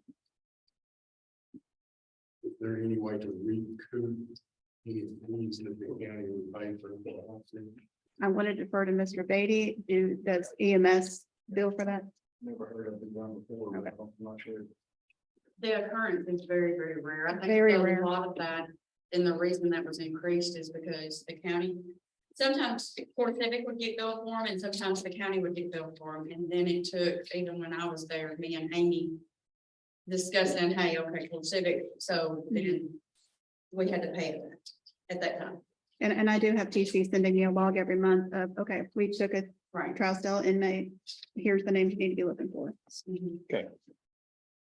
Good question. We did have favorable on that piece. Do we hear any more discussion? All those in favor, let me know by stating aye. Aye. It is favorable. I heard all members. All right, now we will move to the 118, which is your ambulance fund.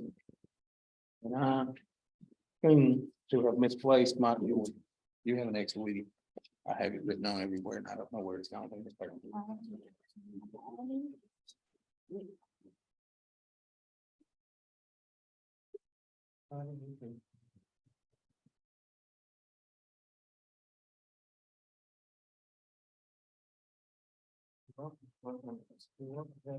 Okay, you got it.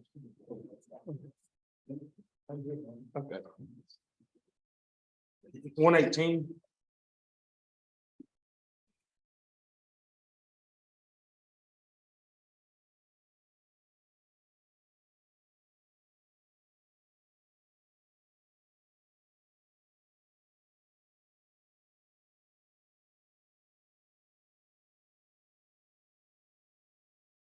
Any questions on the revenue side of the 118?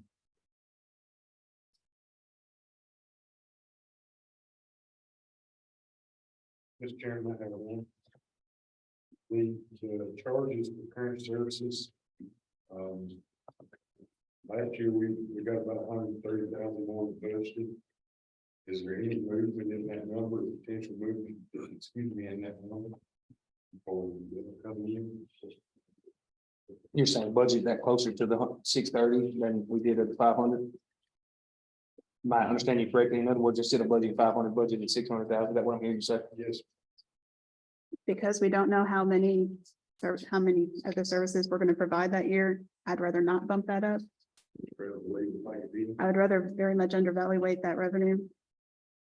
Yeah, I mean, it's trended up significantly. Oh, it's been fairly steady over the last couple of years. Can you say it a little louder? I'm sorry. Our call volume has been fairly steady the last couple of years. I mean, it was one year, it was kind of an anomaly. We ran close to 2,000. It was 20 or 19. So this year, we ran 1,500, a little over 1,500 calls and we transferred 1,200. So it's been a fairly steady number for the last couple of years. Like I said, it's impossible to predict that sometimes up a decent ballpark number to go with.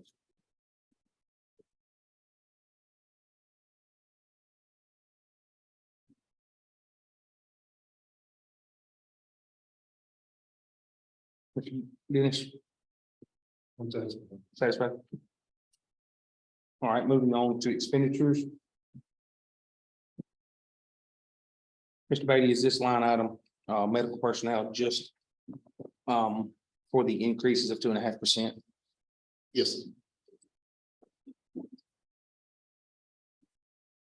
Are you fully staffed? no, sir. This would be what a fully staffed would cost. So we're short, I think, three. Free what? Well, we got a couple of EMTs still in paramedic spots just so we can put trucks on the road, but we typically have, like this says, 9 paramedics, but we got 4. We got a couple of extra EMTs more than what we have paramedics. Understood.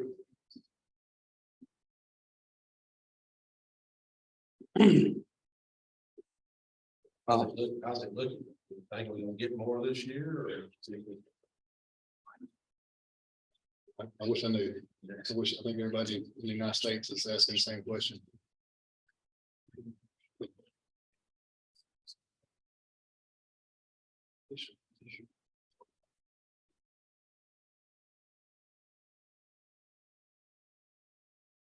I was asking about the part-time piece here, the 169. Right.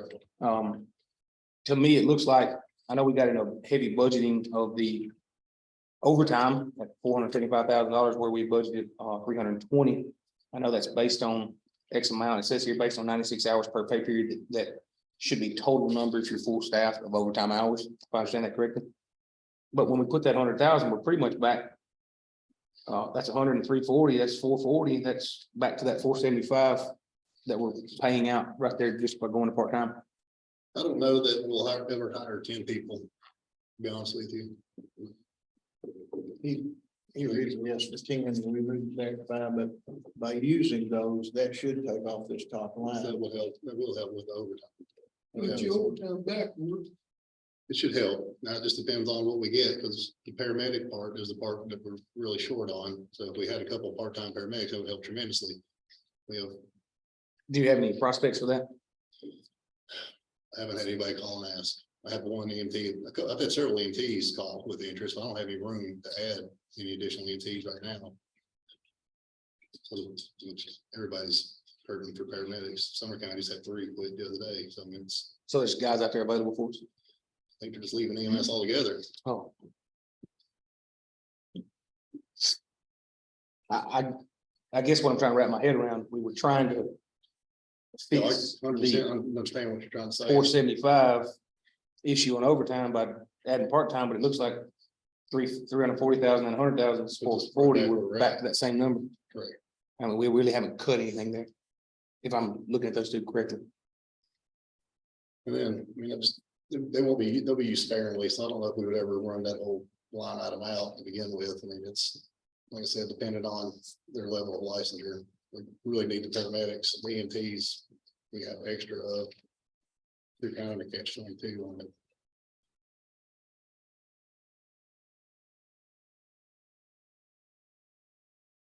That's the majority of the increase, I guess, is what I'm seeing in the proposed total. 104,000 Yeah, we didn't make a whole lot of. and some change. 100,000 of that is in this paramedics line, in this part-time line item.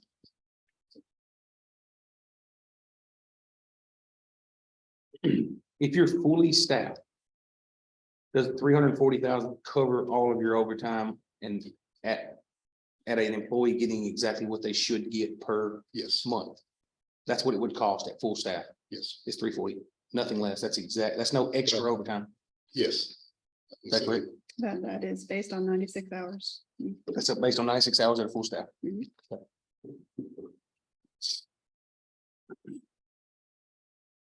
So I'm hearing that if the part-time comes into place, that 340 shouldn't happen, is what I guess I'm hearing there in this case, right?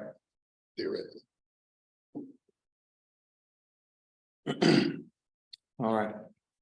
Committee, you see what's in front of you. This new one here does not include, is everyone looking at the new budget, not the old one that Miss Amy had tabbed? You're looking at the one that does not include the 290 ambulance. 290 ambulance, correct? Should be a total budget of $1,585,152 on the total line item on expenditures. Just make sure everybody's on the same one. Got a question? Mhm. The Omnium roof gutter work and remodel for 30,000. Did I understand or? Was money not already allocated for fixing that? It was, and we bid it out. We didn't have anybody submit a bid or come do have an estimate. And that money was taken out of last year's budget. It was in the previous year's budget. Okay. And then, so this current year's budget was taken out of. It was above my pay grade on that one, but it was removed and then we're trying to put it back in to make some improvements. Can, and I'm just thinking about our Sheriff Ray Russell said he had a crew with Darren Gregory that does quite a bit of maintenance work. Have we looked at trying to, Most of this is gonna be redoing floors. he said they did that like just last week. If they can do it, I'd entertain them to come up here and take a look at it for sure. Even. That would be something great. I would Yeah. ask, I mean, We can I do think you that. work with Sheriff's Department too as well, so it'd be great to, I don't mind that at all. so, But like when you are shorthanded, could you go in and fill in and sort of help out? And you do, like if you're shorthanded, you go in. and Stay fill. on 24 hours because I have my kids and other things that I have to take care of. But during the day, during my working hours, yes. during your working hours, Yes, sir. so during your regular hours of work, Correct. not outside that. Well, sometimes it runs over that. And sometimes I have to get up and make calls with them, but it's not a routine staying overnight at the station. Can't leave my kids at home alone. I have seen the restroom and the floor up there and these two understand. Yeah, you mentioned that. It's overdue, you know, you let them get estimates or whatever, but, I know you said you could save some money by. Just trying to finish the concrete. Finishing instead of concrete, putting but a put floor that in. flooring, but, the restroom in dire need. Yeah.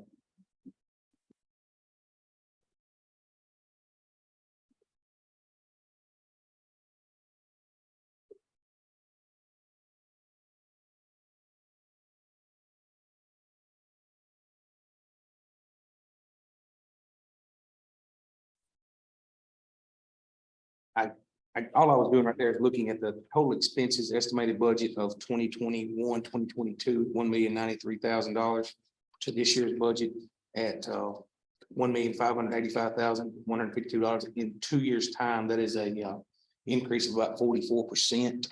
And the reason I bring that up is somehow in your budget, I know we had some very heavy overtime this year, 475,000, but there was enough money left in your budget to cover all that overtime like this year. So in other words, it seems as if the budget was pretty heavy already for this year, this last year. If we didn't have to bring any money into this 118 fund to cover that additional Some, well, roughly, from 320, which was budgeted, to 175. Yes, sir. That's what, $170,000 or $150,000, I mean. It seems it was pretty strong there already. Do you see the ability to cut this one, this bottom line item, by say 10%? That's the 1,585,152. It just seems it was very heavy last year to me. We were able to hold and swallow that 150,000 in it last year. I think most of. 10% what we is saved 150,000. Out of that was because we didn't have staff that used up all the medical personnel line items, so that's where I think that money's mostly came from. Because we weren't paying people as much straight time, whether we were paying the overtime, so that offset each other. So in the event we were to become full staff at some point, then we may be coming back asking, So if we come to full staff, we could then have that discussion. yes, is that fair? I think that's very fair to me. Sound like y'all are committed. So you could cut this by 10%. And what do you think? Where are you wanting to cut it at? I guess out of medical personnel, is that, because it's for 15, it's what we're running right now, 13? No, Mhm. not many. So, accounting world, you would have to budget for for the positions that you want fully staffed. Where you would want to cut would probably be more on your part-time side, where if you are using more part-time, you would take it out of the medical personnel as the months go on. Fair with that. Do I need to restate that otherwise for everybody's understanding? So basically, we're just zeroing out the. We can. And then we can do a budget amendments throughout the year to see where we're taking it out of. The 100,000. We good with that. Now 10% would be 158,000. Well, you just took out 100,000. Okay. It'd be $158,515.20 to be exact on this bottom line, but where else do you see that other? So let me ask this, can we take the 100,000 from that and the remaining from our overtime 187? It, because there was also not full staffed. I wouldn't take much out of the overtime. But we're still having to use some people on overtime. Well, we've got 100,000 in part-time. I'd be hesitant to hit that one. Mr. Chairman, Mr. Ford. when you use those people on overtime, are you doing them back to back? Like the man works today, is he gonna work? Not now, we're not. Now that we've hired, we have 4, we had 3 initially. We were having to run some 48s and even longer shifts. That's the, Because one I'm told would be a lot of trouble if you do that back to back, somebody gets out there and has a wreck. it's very common. So it's like, no, there's a huge That liability to do that. would be done, period. I mean, it happens every day across the country. There's, let's see, Mount Juliet runs 96-hour shifts. That's their regular shift. Yeah, But you have some other people or some of your people working in other places one night, coming here and working the next night. well, we used to, but we don't anymore. You got that stopped. And I mean, I can't stop it. They're just not doing it. You can remove them. that's the law, so we can't do that. Wait, I can, yeah. we could probably do that. Can some of that come from Miss Amy insurance? said it can come from insurance, that other 50,000, 58,000. That's what I was fixing to say, since, The number of employees that are taking the insurance actually is what she just looked at. Right, that makes sense. We can pull that 58,000, that's cutting 10%. Thinking probably about 12 employees are taking insurance. You might not know, but I'm not 100% sure. Can say. so if you put it at 12 employees, that would move that line to 84,672. 84,000. 672.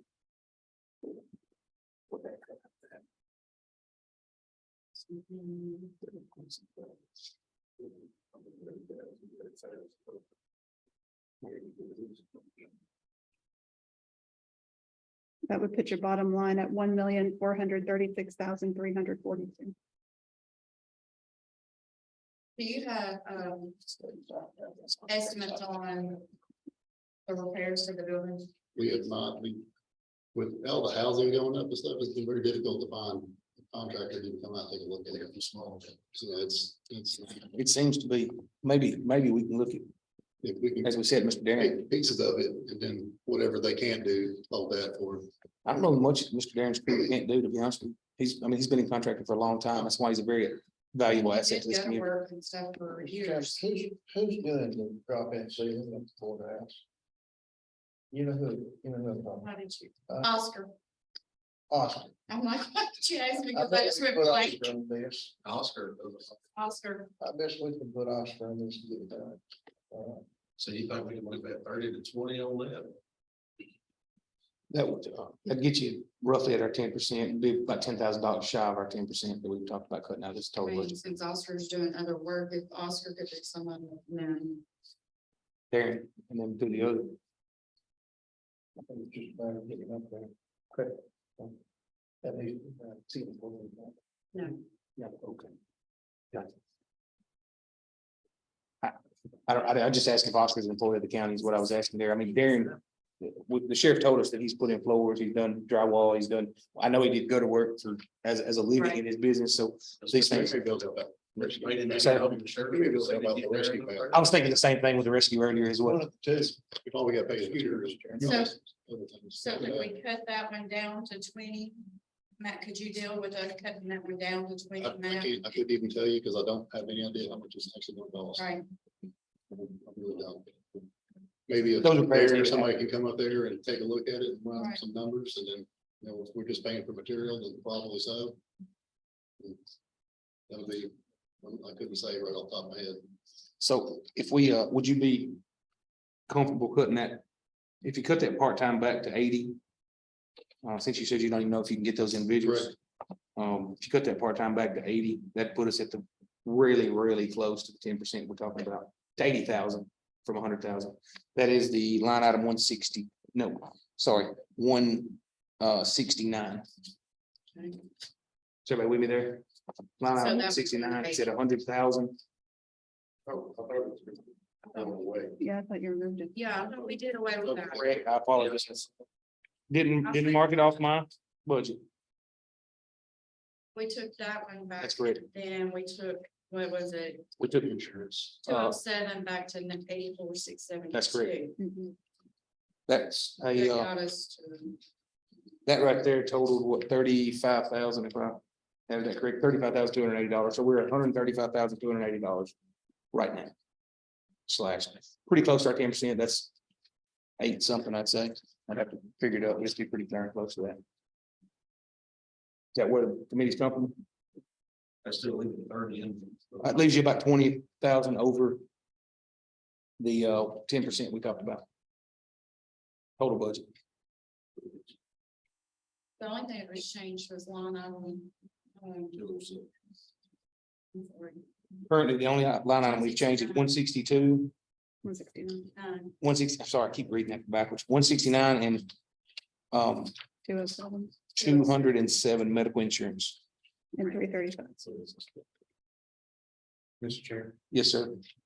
Then we did line item there, the 335.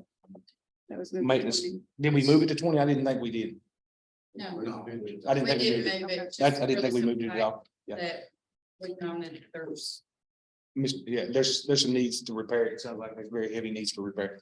Hopefully, Mr. Gregory can come in there and help us with, through that piece. He's quite capable. And well, and rescue squad too, but I mean. the same that's building another- be a great option. While we've got employees of the county that are doing these things, and they're also, one good thing that Mr. Gregory's doing with his crew as well is training individuals that are, at this case, housed in our jail, we'll call it at that point for now, but they're getting a job skill that they might can take out with them and use it as a training skill. So it kind of works two purposes there very well. So it's, at this point, we've currently cut almost 10% out of that budget. Is there anywhere you can find the other 20,000, Ms. Amy? Or do we leave it where we are?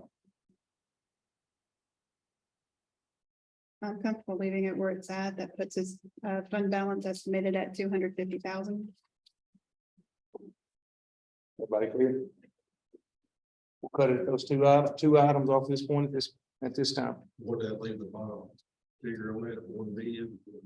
Cut As 100. far as expenditures, that's 1,436,342. And your ending fund balance would be at 250,430. You good there? Yeah. All right, do I hear a recommendation? I just want to ask the tax collections are now. You doing what's your percentage now? One thing to look at, that's the reason, they're typically around 50-55%, which is right at the national average. You still making a lot of runs out to the President, prison? oh yeah.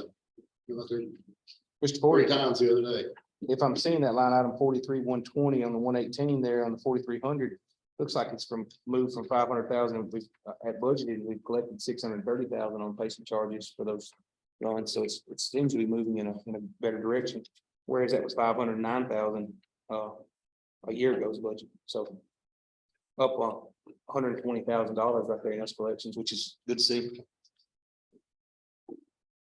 All right, do I hear a recommendation on this 118 card? Motion to approve with a favorable recommendation. I have a second as well, Mr. Gregory. Do I hear any more discussion? If not, all those in favor, let me know by stating aye. Aye. Any opposed? I think I heard all members, but it does move with a favorable recommendation. Thank you, Mr. Bailey. Yes, sir. At this point, we're gonna move the mayor's to tomorrow night. Water and sewer, I didn't see Mr. Thomas here. It is on tonight's budget. Will he not coming or? I thought he was. We will move that to tomorrow night and see if Mr. Thomas shows, I guess, in this case. I hate to talk about a budget without him being here. You say. Tomorrow night is happening in his office. Gotcha. Tomorrow night. Thank you, sir. Yeah, tomorrow night's meeting will be housed at the water department in there at 7 o'clock, All right. Yeah, we'll need to put tables. All right, we will entertain a motion to adjourn. So moved. We'll have Non-debatable, tables up. you are adjourned. We will have to put tables up. Oh, mercy. Any chairs off?